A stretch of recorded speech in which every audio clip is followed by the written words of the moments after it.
Hello, Inspiration Central. I am jumping in live today for this week's live mini training session because some of the questions that I've had coming through are, how do you keep yourself on track for a goal? Many of you started out the year with a definite goal in mind that you wanted to achieve, and you find that now coming to around March, you're starting to wane and you're losing your motivation, and it's getting harder and harder to keep yourself on track. So today I'm going to inspire you with a whole bunch of ways that you can stay on target towards a goal. Hello, Alyssa. Lovely to have you on board. Hi, Carolyn. Nice to have you there. And Kim, oh, it's wonderful to see a few of you on live today. So this week on the blog, my article is about the 4 keys to becoming a leader this year. But if your goal isn't leadership, you can still apply the same keys. So make sure you jump over to the blog and have a look at that one. But what I want to talk to you about today is staying on track for the goal. How do you keep yourself inspired and motivated moving towards it? So the first thing that I want to share with you is the importance of having a really clear vision for your goal and keeping it in a visual format. So, oh, hey Joe, good morning. So what I've got up here, I'm going to see if I can angle it around because I didn't want to take it down in case I couldn't get it back up again. But on my wall, you can see, oh yeah, up there is my vision board. And the number one overarching quote at the top is, I can and I will, watch me. And it's quite organized, my vision board. Everything is laminated and structured, and I've got some really pretty star and heart pins to put on there. It makes me feel happy and excited when I see it. I've seen some vision boards where they're really cluttered and stuff going everywhere, and research suggests that that's counterproductive because it can create chaos in your mind and in your life, and we really don't want that. So as structured and organized as possible, some words clearly placed on a vision board can be helpful if those words are meaningful to you, but it's really important to have it organized and neat. So that is just one little tip, but visual input into your brain that is all feeding towards your main goal is a critical element. All the studies suggest that that is a very powerful tool for you to use. So first and foremost, whatever your goal is, make sure you have a vision board and have it in a nicely organized framework, and keep it somewhere that you're going to see it all the time. I'm sitting here at my computer talking to you now.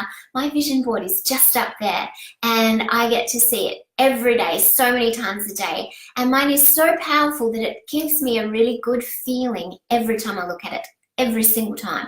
And that is the ideal scenario for your vision board.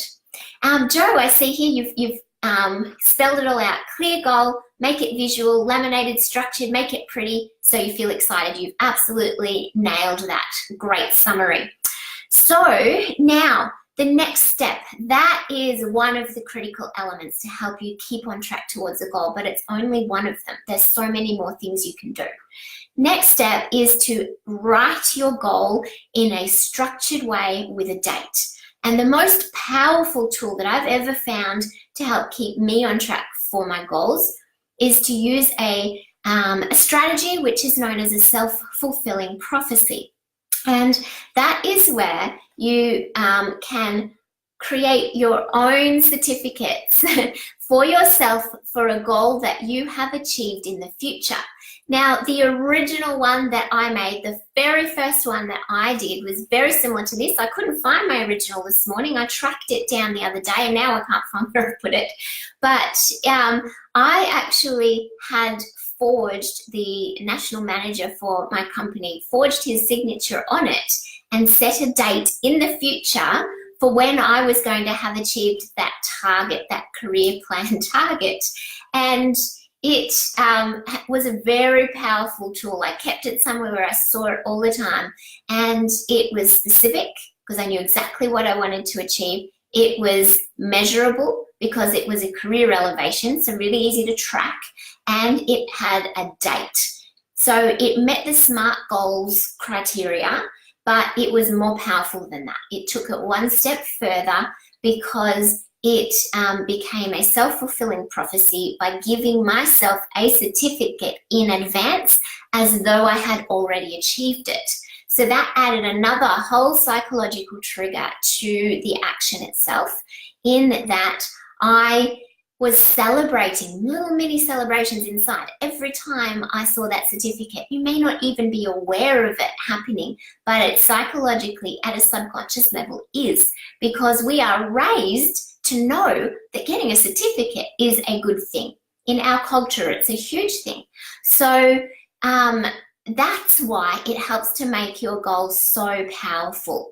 So I highly recommend that you create your own self-fulfilling prophecies for whatever your goal happens to be. So that's the next step you can do. But that's not all, because there are going to be days where you just feel like, oh, I just don't think I can do this anymore. Your mindset become negative self-talk if you have a few too many no's in a row, or you get sick and sometimes it's really hard to pick yourself back up, or you go on a holiday. Sometimes it's hard to get back into the rhythm as well. All sorts of things can derail you from your targets. So you need to be prepared, knowing that that's going to happen. That's normal, that's life. But the people who go on and achieve success are the ones that can pick themselves back up and get back on track the fastest. I derail sometimes too, but I've gotten to where I am because I'm really good at picking myself back up and getting myself back on track. So I thought you'd like to know how I go about doing that, because that is probably the most important aspect for anyone who's gone on to achieve huge success. So there are a few things. One of them, I came across a book. Now, I haven't used this strategy to get me the whole way to success, but it has helped me massively over the last couple of years since I read the book. And it is called, oh gosh, now I've gone blank. I was reading it just before. It's by Mel Robbins, and it's the 5-second rule. That's it. And I highly recommend, it doesn't matter what is going on in your life and what your goal is, read that book.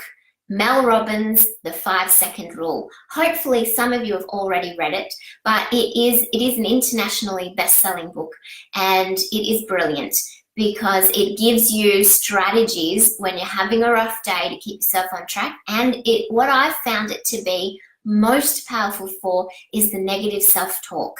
If I find myself straying down a path that's just not productive for me, whether it's business related or in my life in any way, we've had some health challenges in our family, and you don't want to dwell on the negatives of that either. So it's really helped me in so many areas of my life, and I highly, highly recommend that you go and get it. Great to see some more of you joining, Anne and Lara and Rachel. Lovely to have you too. So that is one of the keys. And then on those rough days when you need to drag yourself back into action to get to keep on track towards your goals, you might need to have a little bit of extra inspiration prepared in advance. And I've got a couple of ideas for you. One of the very first things I did, this goes back a long way. I've had this particular book for over 15 years, and I got it because the very book itself has my favorite flowers on it, and it just makes me feel good to see it. If unicorns and rainbows do it for you, get one of those. If stars make you feel inspired, get a book with stars on it. The importance is that as soon as you see it, you associate it with things that you love. And I love frangipanis. I actually now, one of the main reasons we moved to a more tropical destination was so I could have frangipanis, and I've got 6 gorgeous trees in my yard. I love them that much. But it's not just the cover of the book that's important. It's what's inside it as well. So I'm going to share some of them with you. But I have put in here things that make me feel great. So I've got some goal things. Some are written down.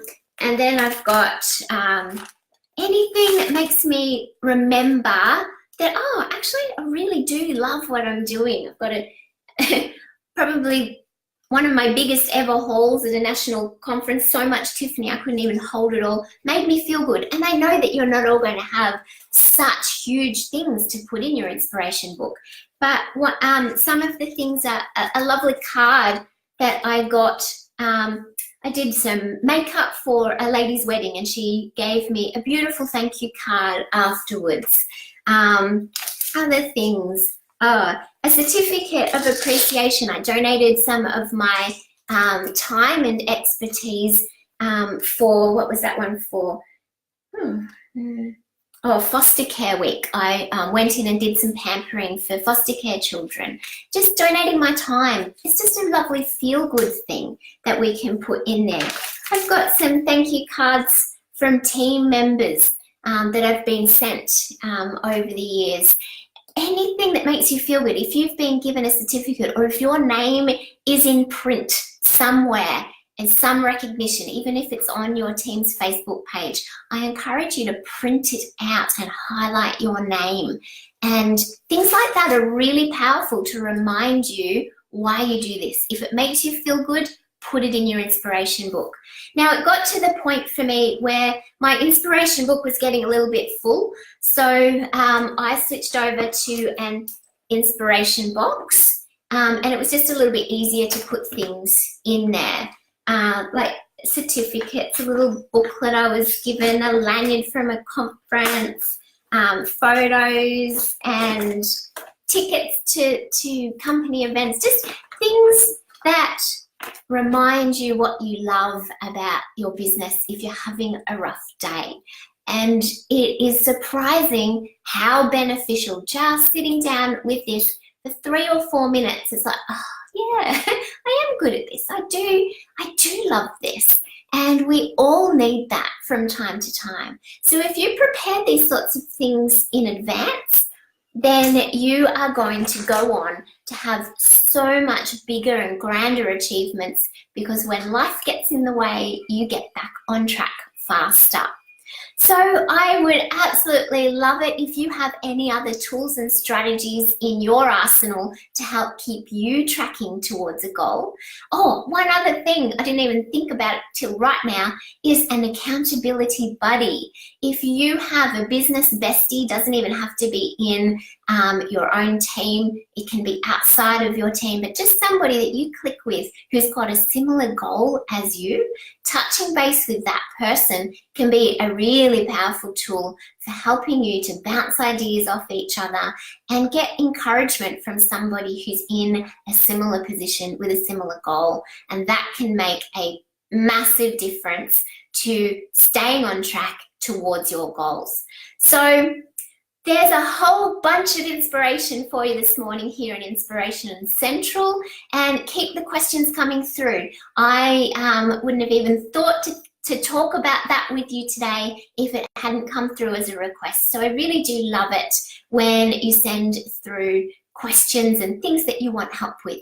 So enjoy your week, go for your goals, and keep popping back in here for a little bit of inspiration along your journey. Much love. Bye, everyone.